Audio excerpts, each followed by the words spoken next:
Terkasih dalam Kristus, persekutuan doa San Mare Bintaro. Pagi hari ini tanggal 7 Oktober, gereja memperingati pesta Perawan Maria Ratu Rosario. Mengapa Oktober menjadi bulan Rosario? Karena pada abad ke-15, tahun 1507 sekian, waktu itu ada perang salib di mana tentara Turki itu lebih banyak daripada tentara Kristiani. Jadi untuk kemenangan itu sebuah kemustahilan.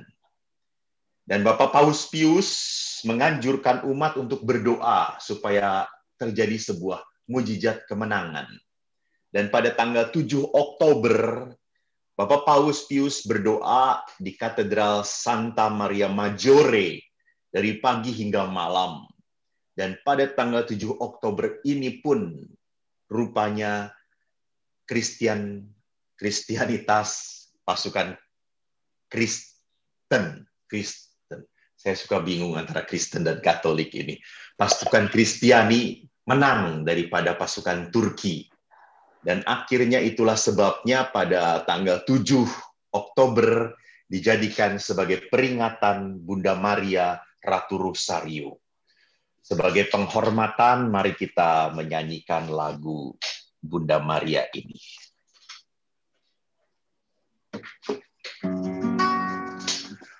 Ratu Rosario, Bunda Tuhan,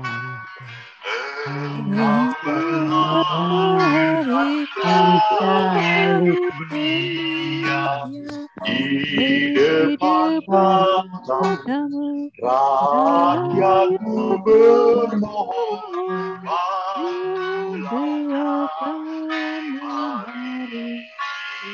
ya bantulah kami Maria, Ratu Rosario, Bunda tersuci, dengar Allah puji.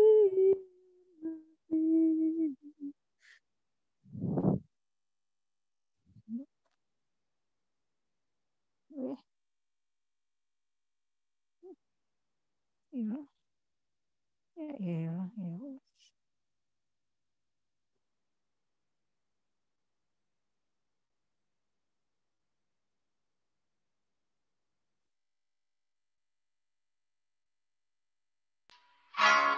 Ratu Rosario, bunga pengasih, harapan yang tinggal dalam bahaya, selamatkan kami dengan rosarimu, doakan kami Maria, doakan kami Maria. Mari kita memberi salam kepada Bunda kita Maria. Salam Maria, penuh rahmat Tuhan sertamu. Terpujilah engkau di antara wanita, dan terpujilah buah tubuhmu Yesus. Santa Maria, Bunda Allah, doakanlah kami yang berdosa ini, sekarang dan waktu kami mati. Amin. Rosario adalah sebuah doa yang sangat sederhana, tetapi sangat berdaya, sangat dahsyat. Banyak sekali orang yang memberikan kesaksian bagaimana mereka ditolong oleh Bunda Maria karena kesetiaan berdoa dan mohon doa dari Bunda Maria. Ada sebuah kisah hidup yang diambil dari kisah nyata. Jadi ada seorang anak muda yang sekolah ilmuwan, dia pintar. Suatu hari dia naik kereta api Dan pada saat dia naik kereta api, di depan dia ada seorang kakek tua. Kakek itu sedang diam, sedang pegang rosario. Dia berdoa. Sambil matanya melihat, tapi dia tangannya terus berjalan dan mulutnya terus mengucapkan kata-kata penghormatan. Lalu pada saat selesai, orang muda itu ngomong kepada kakek ini, "Kakek, saya ini sekolah, mau jadi seorang ilmuwan, mau jadi orang pinter. Saya itu tidak butuh doa-doa seperti ini, majis. Ini kayak orang, menyembah berhala. Harus pegang kayak gini, lalu berdoa. Saya akan ajari kakek nanti, supaya bagaimana, supaya lebih mengandalkan otak, kepala. Kita kalau mikir, kita kalau berusaha, pasti berhasil. Nggak perlu pakai rosario-rosario seperti itu." Lalu anak muda itu berkata, "Coba sini kakek punya kartu nama atau tidak? Saya akan ajari kakek." Lalu kakek itu memberikan kartu nama sambil dia wajahnya merasa tidak enak, dia berikan kartu namanya, dan anak ini langsung menyakuin kartu nama itu dan pergi. Mereka berpisah. Beberapa hari kemudian anak muda itu teringat bahwa dia ingin bertemu kakek itu lagi. Lalu pada saat dia mengambil kartu namanya, dia baca namanya dan dia kaget. Namanya adalah Louis Pasteur, seorang profesor dekan Fakultas Ilmu Pengetahuan di Universitas Paris. Anda tahu siapa Louis Pasteur? Dia adalah penemu vaksin rabies. Jadi jangan pernah berpikir bahwa rosario ini hanya untuk orang-orang sederhana. Ya, orang pinter sekelas Louis Pasteur pun setia mendoakan doa rosario. Bahkan Bapak Paus kita pun tiap hari diketemukan sedang berdoa rosario. Jadi aneh kalau orang Katolik tidak terlalu mencintai rosario. Maka saya akan memaparkan beberapa hal yang penting dalam doa rosario menurut ajaran Bapak Paus. Jadi ini yang saya paparkan bukan menurut ajaran Pastor Eko. Pastor Eko tidak tahu apa-apa. Pastor Eko blow on, din bodoh gitu ya. Jadi Anda jangan mengikuti saya, ikuti ajaran Bapak Paus. Nah, yang saya ajarkan, ini yang saya ajarkan Bapak Paus.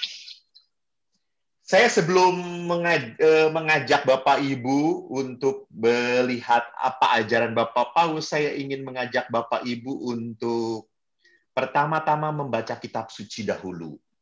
Supaya kita tidak tidak aneh dengan kitab suci. Ini yang akan kita baca. Baik.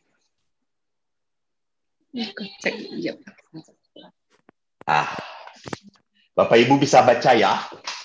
Silakan lihat di screen masing-masing. Ini bacaan yang ingin saya bahas. Injil Lukas bab 1 ayat 26 sampai 38.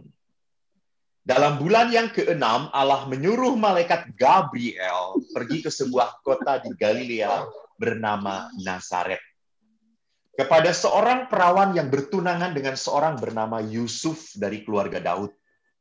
Nama perawan itu Maria. Ketika malaikat itu masuk ke rumah Maria, ia berkata, "Salam hai engkau yang dikaruniai, Tuhan menyertai engkau." Maria terkejut mendengar perkataan itu, lalu bertanya dalam hatinya, "Apakah arti salam itu?" Kata malaikat itu kepadanya, "Jangan takut, hai Maria, sebab engkau beroleh kasih karunia di hadapan Allah. Sesungguhnya engkau akan mengandung dan akan melahirkan seorang anak laki-laki, dan hendaklah engkau menamai dia Yesus. Ia akan menjadi besar dan akan disebut Anak Allah yang Maha Tinggi. Dan Tuhan Allah akan mengaruniakan kepadanya tahta Daud, bapa leluhurnya. Ia akan menjadi raja atas kaum keturunan Yakub sampai selama-lamanya, dan kerajaannya tidak akan berkesudahan. Kata Maria kepada malaikat itu, bagaimana hal itu mungkin terjadi karena aku belum bersuami? Jawab malaikat itu kepadanya, Roh Kudus akan turun atasmu, dan kuasa Allah yang Maha Tinggi akan menaungi engkau. Sebab itu anak yang akan kau lahirkan itu akan disebut kudus, anak Allah. Dan sesungguhnya Elisabet, sanakmu itu, ia pun sedang mengandung seorang anak laki-laki pada hari tuanya. Dan inilah bulan yang ke-6 bagi dia yang disebut mandul itu. Sebab bagi Allah tidak ada yang mustahil. Kata Maria, sesungguhnya aku ini adalah hamba Tuhan. Jadilah padaku menurut perkataanmu itu. Lalu malaikat itu meninggalkan dia. Demikianlah Injil Tuhan. Terpujilah Kristus. Bapak Ibu yang dikasihi oleh Tuhan, saya memperlihatkan kepada Anda bacaan Injil tadi untuk melihat bagaimana bahwa Allah itu begitu berkenan kepada Maria. Saya selalu berpikir, saya selalu merenung, bukan Maria yang ingin jadi ibunya Yesus. Bukan. Maria bukan tipe wanita yang sombong. Maria bukan tipe wanita yang ingin ingin dihormati. Enggak. Maria bukan tipe wanita yang dikatakan, wah Edan kamu ya hebat banget, kamu deket banget dengan Tuhan. Enggak mau. Maria itu wanita sederhana. Kalau Anda mengerti, Maria adalah kaum Anawim, orang miskin. Jadi mereka adalah kaum Anawim, orang miskin yang merindukan Allah. Jadi kalau begitu, siapa yang mau Maria menjadi ibunya Yesus? Allah, Tuhan. Bahkan malaikat pun waktu menyapa Bunda Maria, dia tidak mengatakan, salam Maria. Dah. Dikatakan di sana, salam hai engkau yang dikaruniai. Tuhan menyertai engkau. Lihat. Malaikat aja sudah memberi titel. Titel itu apa ya? Ibu-ibu ngerti nggak titel? Titel itu DRS. Di rumah saja, jarang pergi. Itu. SH, sarjana, hurip, dan seterusnya itu. SL, sarjana liar, itu titel. Jadi titel Bunda Maria adalah apa? Engkau yang diurapi, engkau yang diurapi. Lihat, padahal dalam sejarah pengurapan itu hanya terjadi dengan apa? Penumpangan tangan. Baca dalam kitab suci. Seluruh para nabi diurapi dengan cara apa? Penumpangan tangan. Maria bukan oleh tangan manusia, Maria oleh tangan Allah. Maka malaikat yang ngomong itu kepada Maria, salam hai engkau yang dikaruniai, Tuhan menyertai engkau. Ini urapan. Jadi Allah yang menghendaki engkau. Maka lihat, Rosario dimulai dengan peristiwa apa? Gembira. Diawali dengan peristiwa siapa? Maria menerima kabar dari malaikat Gabriel. Lalu Rosario ditutup dengan peristiwa apa? Ayo, ibu-ibu. Hah? Mulia. Iya, apa peristiwanya? Aku juga ngerti. Oh, yang itu. Apa itu? Ya itu. Maria dimaskotai di surga. Dimaskotai, bukan dimaskotai. Dimahkotai. Dimahkotai, ya betul. Kalau dimaskotai itu di Jogja, ini dimahkotai itu di Nazaret gitu ya. Di surga. Jadi Maria dimahkotai. Lihat, orang sederhana di dalam perjalanan Rosario, dia dipakai Allah sehingga akhirnya apa? Dimuliakan oleh Tuhan. Maka sebelum Maria dimahkotai, Ratu Maria diangkat ke surga. Jadi Anda mungkin bertanya, pastor kan itu tidak ada di dalam kitab suci. Nggak ada tulisan Maria diangkat ke surga. Apalagi Maria dimahkotai. Nggak ada. Betul. Betul, tidak tertulis. Tetapi gereja Katolik tidak hanya berpegang pada kitab suci, tetapi juga pada tradisi suci. Kalau Anda baca Paulus pernah mengatakan, jangan hanya kau pegang apa yang tertulis, tetapi juga apa yang menjadi tradisi, apa yang diucapkan. Jadi tradisi lisan adalah tradisi yang diucapkan, dipelihara dari zaman gereja para rasul sampai saat ini. Jadi sejak zaman dahulu tradisi ini memang tidak tertuliskan dalam kitab suci, tapi dipelihara dalam iman Katolik kita. Maka kalau Bapak Ibu tanya, Romo, siapa yang Kristianitas mana yang menghormati Bunda Maria? Saya memakai kata menghormati, bukan menyembah. Saya selalu mengingatkan Maria tidak boleh disembah. Kita menyembah Allah. Kita menghormati Bunda Maria. Gereja Katolik Ortodok banyak sekali menghormati Bunda Maria. Kalau Anda masuk ke gereja-gereja mereka, banyak sekali ikon-ikon, gambar-gambar Bunda Maria. Mereka memperlihatkan bahwa Bunda Maria memang mempunyai peran penting dalam pertumbuhan iman umat anaknya. Nah sekarang Bapak Paulus ke-6 dalam anjuran apostoliknya yang berjudul Marialis Cultus, devosi kepada Santa Perawan Maria, mengatakan bahwa rosario adalah doa yang sangat dianjurkan oleh gereja Katolik. Bahkan doa rosario adalah doa kedua setelah liturgi. Jadi doa liturgi itu ya doa perayaan Ekaristi, doa ibadat-ibadat itu doa liturgis. Bahkan setelah doa liturgis itu apa yang paling unggul? Rosario. Bukan doa spontan Anda, bukan. Maaf ya. Bukan doa spontan Anda. Doa spontan Anda mah kadang-kadang tidak dipimpin Roh Kudus, dipimpin oleh roh keinginan, gitu ya. Jadi doa yang dianjurkan sungguh oleh gereja Katolik adalah apa? Doa rosario. Sejak Bapak Paulus ke-6. Jadi ini tahun 1900 sekian, 70 sekian, anjuran apostolik ini muncul.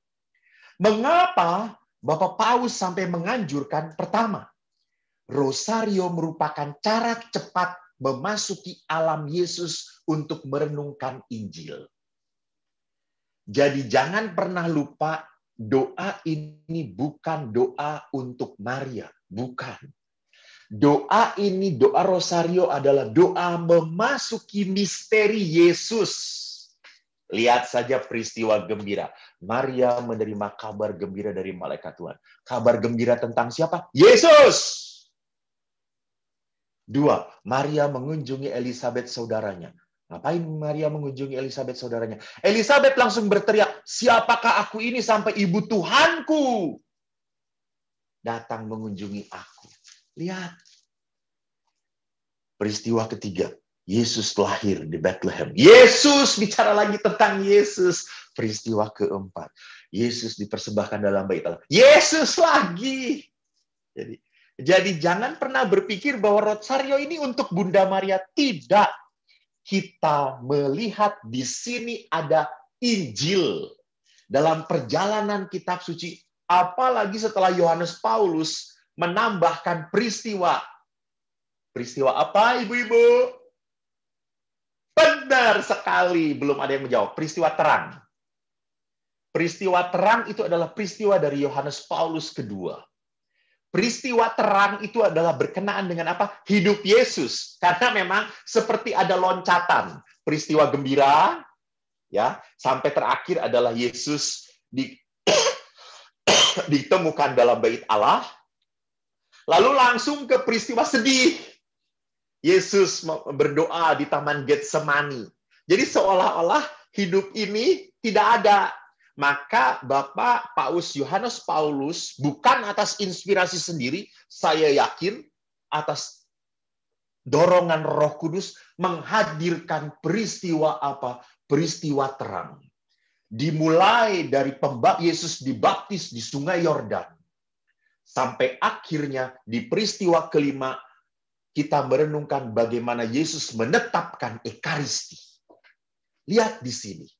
Jadi akhirnya kalau kita berdoa rosario, merenungkan 4 peristiwa ini, gembira, terang, sedih, mulia, kita sudah membaca Injil. Kita sudah merenungkan hidup Yesus secara penuh. Maka itu, rosario merupakan cara cepat untuk masuk dan merenungkan Injil. Yang kedua, rosario berpusat, sekali lagi, rosario itu berpusat pada misteri-misteri teragung dalam kitab suci. Jadi ada titik-titik dalam perjalanan kitab suci tentang siapa? Tentang Yesus. Lalu Anda bertanya, kenapa hanya Yesus, Romo? Kan kita juga hidup dari perjanjian lama, Romo. Jangan pernah lupa para ibu bahwa Yesus adalah apa? Adalah wujud Allah yang nampak dalam kemanusiaan.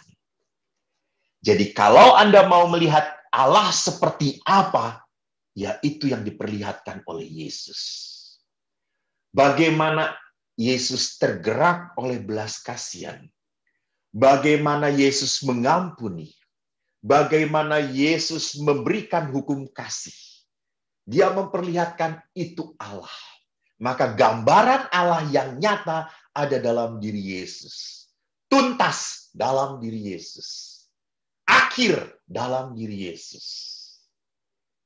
Lalu kalau Anda tanya, bagaimana supaya kita tahu mengikuti Allah dengan baik? Lihat juga dalam diri Yesus. Jadi dalam rosario ada peristiwa-peristiwa dalam hidup Yesus yang direnungkan sebagai titik-titik di mana ini adalah apa? Misteri yang agung dalam hidup Yesus. Maka Paus berkata, rosario itu adalah ringkasan seluruh Injil. Nah, sekarang apa kekasan rosario?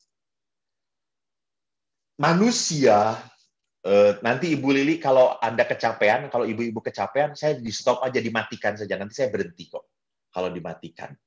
Jadi saya kadang-kadang kepanjangan, merondol kayak gitu. Ngomong aja, padahal ibu-ibu udah nggak ngerti apa-apa. Jadi kalau udah kecapean, angkat jari atau angkat kaki saja silahkan ya. Jadi supaya saya tahu, oh pada pergi, udah nggak ada siapa-siapa gitu ya. Saya matiin juga nanti saya juga. Nggak ada yang capek. Jadi silahkan lihat apa kekasan rosario. Bapak Ibu, manusia itu adalah orang yang punya tubuh, jiwa, dan roh. Apa itu jiwa? Jiwa itu punya pikiran, punya perasaan, punya keinginan. Jadi kalau orang sudah tidak punya keinginan lagi, sebentar lagi mati. Saya selalu mendengar, Romo, ibu ini udah tua banget, sebentar lagi mati. Tapi pada saat, Oma, mau apa? Aduh, Romo, tolong beliin lotek, Romo. Aduh, masih jauh dari kematian, gitu ya, kata saya. Jadi kalau orang masih punya keinginan, pasti masih jauh dari kematian. Jadi jiwa itu adalah pikiran, perasaan, dan keinginan. Jadi manusia punya pikiran, manusia makanya kalau pikirannya nggak beres itu disebut dengan sakit jiwa gitu ya, bukan dengan sakit badan. Kalau sakit badan itu berdarah gitu, kena virus COVID-19 itu sakit badan, bukan sakit jiwa. Nah, rosario mencerminkan kesatuan doa yang melibatkan tubuh dan roh serta jiwa. Jadi lihat, tubuh ngapain? Tangan memegang rosario, jalan biji-biji ini, mulut komat kamit, bukan kayak dukun ya, komat kamit. Jadi ini lihat, ini gerakan raga. Saya memegang ini, mulut komat kamit, lalu roh, mengenangkan roh, jiwanya mengenangkan misteri Yesus. Sedangkan roh kita bersatu dengan misteri Kristus itu. Jadi apa yang kita pikirkan pada saat kita berdoa, kita memikirkan peristiwa Yesus. Peristiwa-peristiwa dalam hidup Yesus. Nanti saya perlihatkan apa yang harus kita lakukan di dalam rosario. Tapi ini yang kekasan dari rosario. Jadi rosario itu bukan hanya duduk diam. Enggak. Memegang sesuatu, melakukan sesuatu. Jadi kalau ada yang tanya, Romo, baiknya bagaimana doa rosario itu dalam hati atau diucapkan? Diucapkan. Supaya nggak melantur kemana-mana. Kan kalau dia, udah sampai mana tadi ya? Bingung sendiri gitu ya. Lalu pegang rosarionya. Jangan pakai tangan. Saya sering juga kalau nggak bawa rosario, Salam Maria, Salam Maria. Ini udah 5 atau udah 10 ya? Gue lupa. Lalu, ulangi lagi. Jadi aja. Bukan 10 jadi 15 saja karena salah gitu ya. Jadi, lihat, pakai rosario. Kita dituntun. Kita dituntun supaya tubuh kita sungguh benar-benar ikut dengan jiwa kita, dengan roh kita, kepada apa? Misteri yang kita renungkan. Maka ada seseorang yang mengatakan biji-biji rosario ini disediakan untuk apa? Untuk mengaccompany itu apa ya? Mengaccompany itu bahasa Indonesianya mengiringi ya. Jadi biji-biji ini dipegang untuk mengiringi lantunan doa mulut saya. Dan doa-doa saya diucapkan demi apa? Supaya misteri yang saya renungkan sungguh-sungguh saya sadari. Maka Paus Paulus ke-6 dalam Amanat Angelus tahun 1978, Anda tahu kalau Bapak Paus itu kan jam 12, kalau sedang ada di rumah sedang Angelus, lalu memberi amanat. Dikatakan, pada saat yang sama, hati kita merajut dalam dasa, dalam 10 Salam Maria, semua peristiwa yang mewarnai kehidupan perorangan, keluarga, bangsa, gereja, juga masalah pribadi dan sesama. Jadi ini yang nanti akan saya jelaskan di bagian akhir. Jadi Bapak Paus memperlihatkan bahwa kita harus dalam berdoa rosario mengenang peristiwa-peristiwa Yesus, tetapi juga mengangkat peristiwa-peristiwa hidup kita. Maka sekarang kalau ada yang berkata, rosario itu membosankan ya. Kenapa? Karena doa itu mengulang-ulang aja. Bukankah Yesus berkata, kalau kau berdoa jangan bertele-tele, gitu ya. Jangan bertele-tele, gitu ya. Jadi apa yang bedanya antara doa bertele-tele dengan doa rosario? Doa bertele-tele adalah doa yang mengulang dengan kehampaan, gitu ya. Ya Tuhan, ya Tuhan, ya Tuhan, gitu ya. Sekali saya suka sedih kalau udah doa spontan gitu ya. Kadang-kadang ada para pastor kalau udah mau makan ulang tahun kan kita kumpul bareng-bareng. Ada seorang pastor itu kalau doa, ya Tuhanku Yesus, lebih baik rosario daripada dia doa pembukaan makan, kata saya. Rosario itu jelas berhentinya kapan. Dia itu nggak jelas berhentinya kapan. Kita sudah mau amin, dalam itu Tuhanku Yesus, ya ampun gitu ya.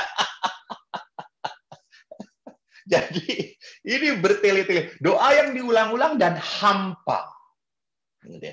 Hampa itu apa? Tidak ada iman. Tidak ada bobot. Tidak ada misteri yang direnungkan.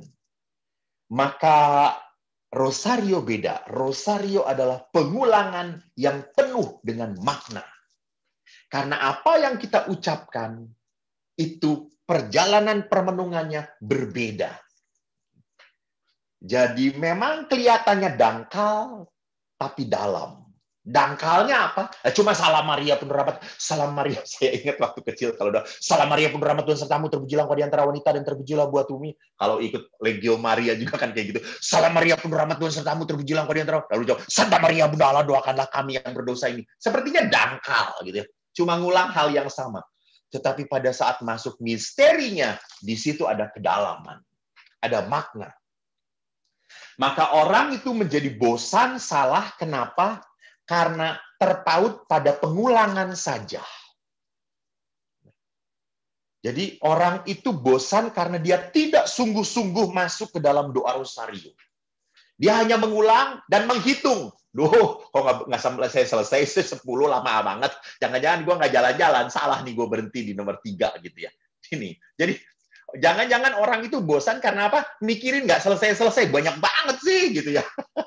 Saya teringat sekali di rumah retret, kan kalau retret itu ada acara pengakuan dosa. Kalau udah pengakuan dosa, semua pastor jadi ikutan melayani. Jadi kalau udah anak SD, itu masuk ke salah satu pastor, pastornya memang galak banget gitu ya. Saya galak, tetapi dia lebih galak lagi gitu. Jadi kalau ada yang masuk gitu ya, lalu dia lihat dosanya, lalu dia mengatakan, kamu denda dosanya rosario. Nah itu anaknya langsung keluar.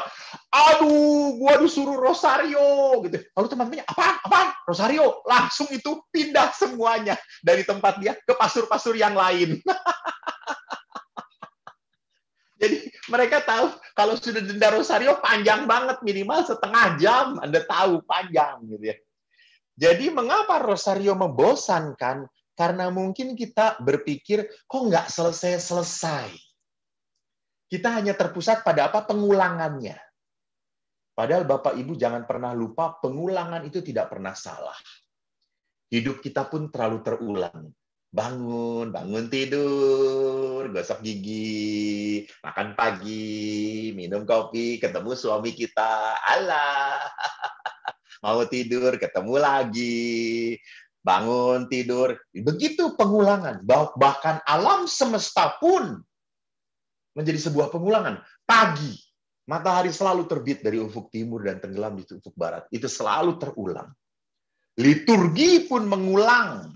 Kalau Anda 3 tahun perayaan Ekaristi, bacaan yang Anda dengar akan kembali Anda dengar. Terulang. Jadi jangan pernah merasa bahwa tradisi doa gereja Katolik adalah tradisi doa yang kering, hampa. Hampa itu kalau Anda salah. Kalau Anda salah melakukannya. Hampa itu akan terasa kalau Anda hanya melihat ini sebagai sebuah formalitas, beban, kewajiban untuk menghabiskan begitu banyaknya rangkaian Salam Maria. Pasti hampa, pasti berat. Jadi rosario bukanlah suatu jalan. Untuk apa? Untuk bertemu dengan Allah? Bukan.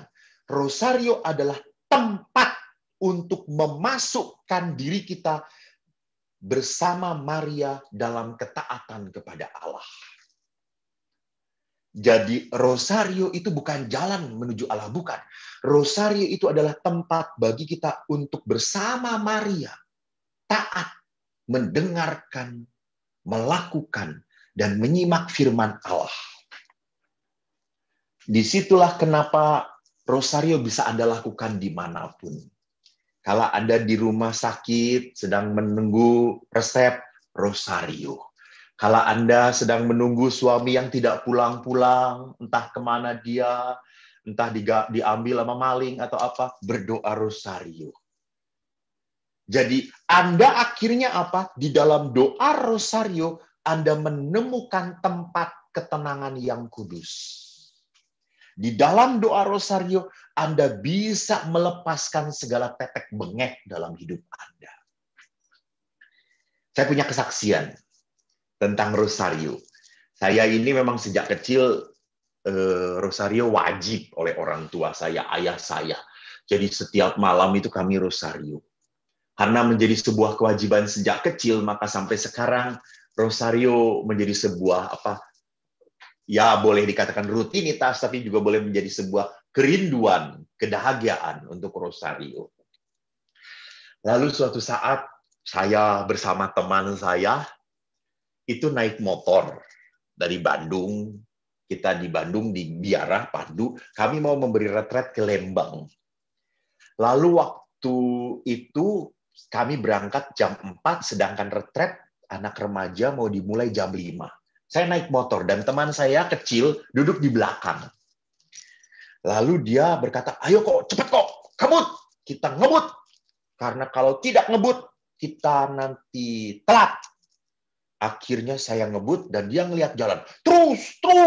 Wah, jadi lampunya hijau, terus. Jadi dia yang co-pilotnya. Dia ngomong, terus kok. Saya cepat, makin kencang. Akhirnya di pertigaan, saya harus lurus. Ada satu mobil yang berhenti di tengah jalan karena dia mau ke kanan. Tidak hanya berhenti, rupanya mobil itu menurunkan penumpang. Karena mobil itu angkot. Penumpang itu tidak melihat dari bagian saya. Jadi penumpang itu main jalan aja dan saya nubruk dia. Lalu apa yang terjadi? Dia tergeletak, kepalanya duluan. Saya melihat dari spion, percis ngelihat, dan dia muntah. Lalu akhirnya teman saya berkata, udah kok kamu nungguin di rumah sakit. Kita bawa ke rumah sakit. Saya langsung memberi retret. Jadi itu kurang ajarnya teman saya. Pinter dia. Kamu nungguin yang sakit, saya memberi retret. Jadi dia cari mudahnya. Tapi ya berhubung saya ini blow on, saya taat. Saya itu sejak kecil taat karena blow on gitu ya. Jadi saya taat. Dan tahunya Anda saudara-saudara, dia harus di-scan. Di CT scan kepalanya, lalu saudara-saudaranya datang. Saya jujur, saya rosario. Saya takut. Saya takut satu, mati orang ini. Kalau mati, saya masuk penjara. Padahal saya ingin jadi pastor, bukan ingin tinggal di penjara, ingin tinggal di biara gitu ya. Saya berdoa rosario. Yang kedua juga saya takut bahwa pasti keluarganya datang dan marah pada saya. Saya takut banget. Saya berdoa rosario. Asli, itu malam. Dan tiba-tiba pada saat saya peristiwa keberapa, 3 barangkali ya. Dan peristiwanya sedih. Anda tahu kan sedang sedih. Jadi peristiwa sedih. Padahal hari itu adalah hari Minggu. Harusnya kan peristiwa mulia gitu ya. Ini ya karena situasinya sedang sedih, gua ambil peristiwa sedih gitu ya karena ketakutan. Itu saya diam, tiba-tiba saya mendengar saudara, siapa yang nabraknya gitu ya. Tapi dia ngelihat saya dan saya sedang pegang rosario, dia langsung suaranya merendah. Dia langsung suaranya merendah. Langsung saya berkata, terima kasih Tuhan, terima kasih Tuhan. Gara-gara dia pegang lihat rosario, saya sedang berdoa, dia langsung turun suaranya. Lihat orang berdoa, mana ada orang yang mau menyakiti.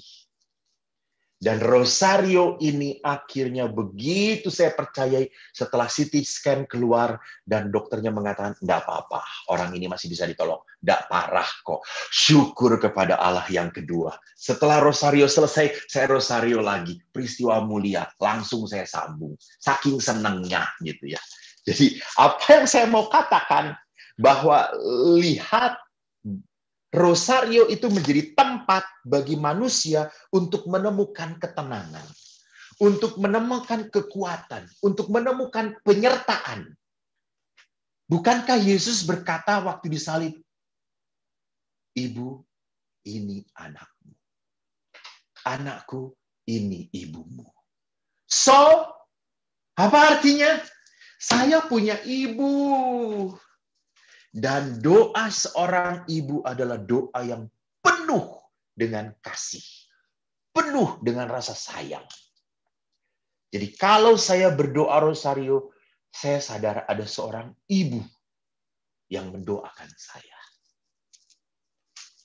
Maka merenungkan rosario, jangan pernah lupa bahwa tidak ada seorang pun yang begitu mengenal Yesus selain Bunda Maria. Maria adalah satu-satunya perempuan yang sangat kenal Yesus. Maria adalah orang pertama yang mengimani bahwa yang dikandung ini adalah Allah, anak Allah. Maria. Maka lihat di saat menghadapi misteri putranya, di saat menghadapi misteri, dia melihat Yesus dalam perjalanan hidupnya. Apa yang dilakukan oleh Bunda Maria, dikatakan dalam kitab suci, Maria menyimpan segala perkataan itu di dalam hatinya dan merenungkannya. Maka Bapak Ibu yang terkasih, rosario pun adalah melakukan seperti apa yang dilakukan oleh Maria. Jadi kalau kita berrosari, kita melakukan seperti Bunda Maria. Dia menyimpan dalam hati dan merenungkannya. Maka dalam rosario apa yang harus kita lakukan? Ada 3 hal. Ini yang dianjurkan oleh Bapak Paus. Pertama, merenungkan peristiwa demi peristiwa secara seksama. mendengarkan kembali di dalam peristiwa itu ada apa. Misalnya kita masuk ke dalam peristiwa terang yang kedua. Peristiwa terang kedua adalah Yesus menyatakan dirinya dalam perjamuan perkawinan di Kana. Jadi bagaimana di situ kita masuk ke dalam peristiwa itu kembali. Di mana saya tahu bahwa mereka kekurangan anggur. Dan Maria berkata, mereka kekurangan anggur. Maria walaupun mendengar jawaban Yesus, Ibu mau apakah daripadaku? Waktuku belum saatnya, belum tiba. Tapi Maria berkata kepada para pegawai itu, lakukan apa yang dia katakan. Jadi perhatikan di sini apa yang mau saya perlihatkan, bahwa pertama yang harus dilakukan di dalam rosario adalah merenungkan peristiwa demi peristiwa yang dijadikan sebagai perjalanan rosario. Jadi kalau peristiwa pertama, lakukan 10 Salam Maria ini sebagai bahan permenungan peristiwa pertama. Kedua, menerapkan peristiwa. Jadi sadarilah bahwa peristiwa yang kita renungkan mungkin terkait dengan peristiwa dalam hidup saya, yang saya alami. Jadi angkat juga peristiwa hidup kita. Contoh, saya mengalami kesedihan, kejengkelan. Saya jengkel karena karena saya misa dan disalahkan. Jadi misa itu tidak diperbolehkan. Saya sedih. Pastor ini kalau tidak suruh misa ya suruh apa lagi? Mau ngapain lagi yang tugasnya? Masa kita tinggal di pastoran cuma makan, minum, disediakan oleh umat. Malu toh kalau tidak melayani umat dengan perayaan Ekaristi. Lalu pada saat melayani perayaan Ekaristi disalahkan. Tidak boleh, itu tidak sesuai dengan ketentuan. Akhirnya saya, oke, minta maaf. Saya terima. Saya berkata, baik, saya tidak akan melakukan lagi. Saya terima, walaupun sedih. Gitu ya. Kalau saya berbuat jahat, saya disebut salah, ya saya menerima banget, enteng. Tapi kalau berbuat benar gitu ya, lalu saya disalahkan, baik, gitu, saya sedih. Gitu. Tapi akhirnya pada saat saya mendoakan rosario peristiwa sedih, saya berani melepaskan kesedihan itu. Ya sudahlah, lepas. Suatu saat pun berlalu. Jadi perhatikan, di samping kita merenungkan peristiwanya Yesus, kita juga membawa peristiwa hidup kita sebagai bagian untuk mengikuti Kristus. Jadi kita melihat peristiwa kita dalam perspektif Tuhan, dalam perspektif Allah, bukan dalam perspektif luka, jengkel, marah, kesel, asem. Nah itu bukan kayak gitu. Jadi kalau kita hanya melihat dalam perspektif marah, jengkel, luka, asem, kampret, saya nggak akan lagi. Nah, itu baru. Itu perspektif luka. Tapi pada saat kita angkat dalam perspektif doa, kita melihat peristiwa itu dalam perspektifnya Tuhan. Mungkin peristiwa sakit ini adalah cara Tuhan untuk apa? Menyertakan kita dalam penderitaannya. Ketiga, jadi menerapkan peristiwa itu dengan peristiwa hidup kita. Ketiga, merumuskan tindakan yang didorong oleh Roh Allah untuk dilaksanakan dalam hidup kita. Nah, jadi doa rosario itu sekali lagi bukan berhenti pada tenang, bukan berhenti pada damai, bukan berhenti supaya saya udah nyaman. Tidak. Berdoa itu harus sampai pada action, pada tindakan. Maka Bapak Paus pun mengingatkan, setelah berdoa, kita harus merangkai tindakan yang membuahkan kebaikan untuk dilaksanakan. Jadi tindakan yang didorong oleh Roh Allah. Bukan tindakan yang didorong oleh roh jahat, roh kebencian, roh angkara murka, roh emosi, roh pembalasan. Bukan. Tetapi doa rosario harus menggerakkan tindakan kita untuk didorong oleh roh Tuhan. Nah, akhirnya saya terakhir saja. Sebelum terakhir, saya mengangkat apa yang dikatakan oleh Bapak Yohanes Paulus kedua. Kalau tadi yang dipaparkan oleh Bapak Paulus ke-6, saya sekarang melihat apa yang dipaparkan oleh Yohanes Paulus kedua. Bapak Suci Yohanes Paulus kedua adalah seorang bapak yang sungguh sangat berdevosi kepada Bunda Maria.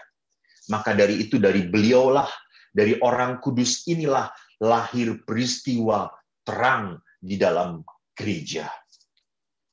Jadi dalam ensiklik Rosarium Virginis Mariae, Bapak Paus mendesak supaya Rosario dihidupkan kembali.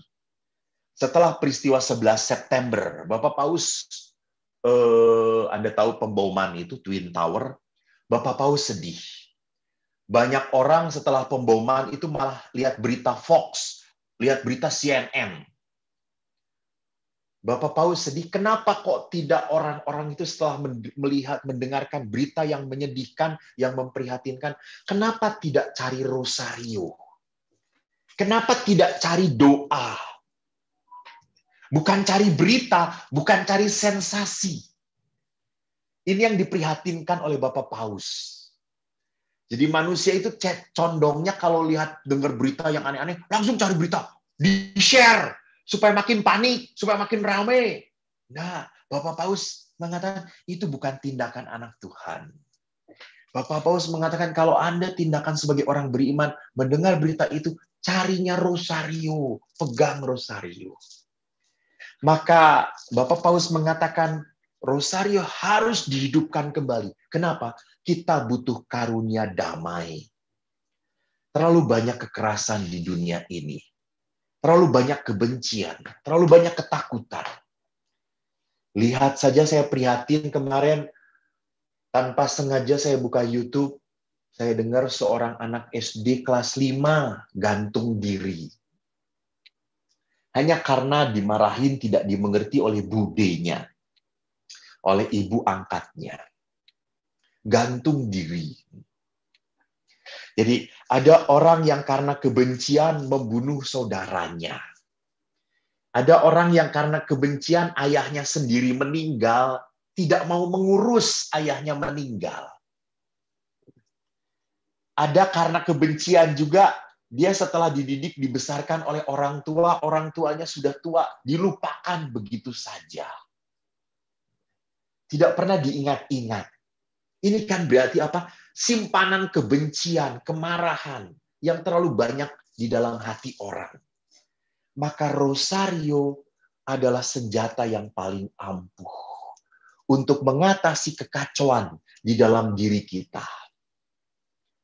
Jadi para ibu, kalau Anda gelisah, marah, jengkel, ambillah ini.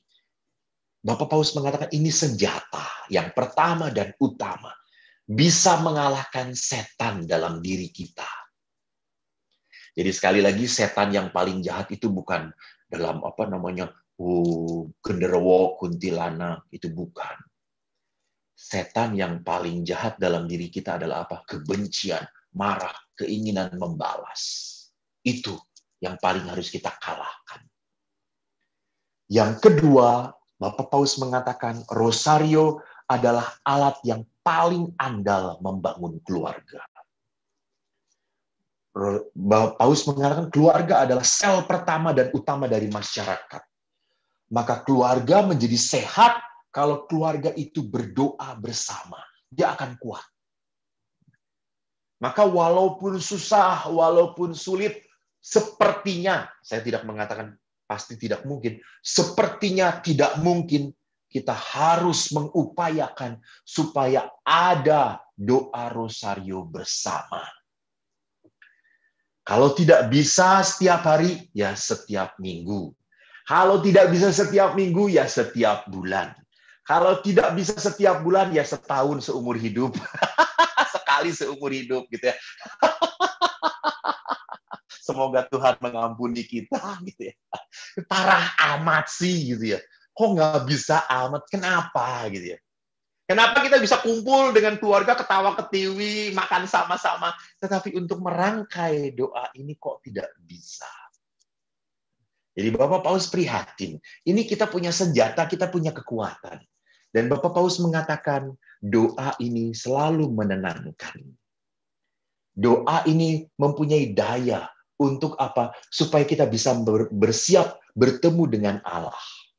Maka memang dianjurkan orang-orang sebelum misa berdoa rosario untuk mempersiapkan perjumpaan dengan Tuhan. Maka saudaraku yang terkasih, bagaimana rosario ini adalah doa yang sederhana, tetapi sangat meaningful and powerful.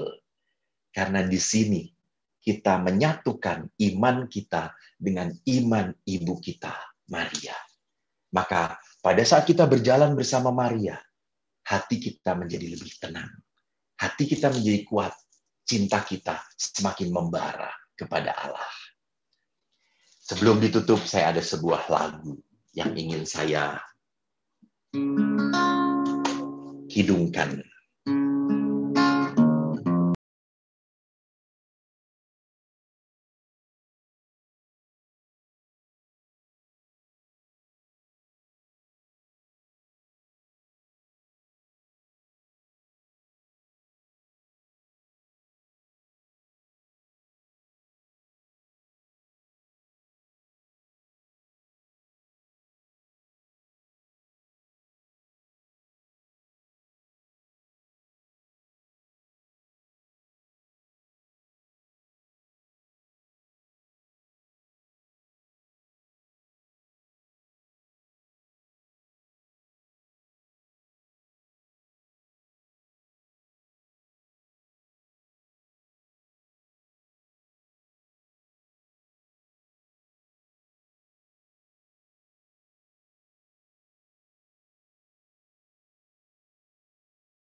Terima kasih. Shalom. Tuhan berkati.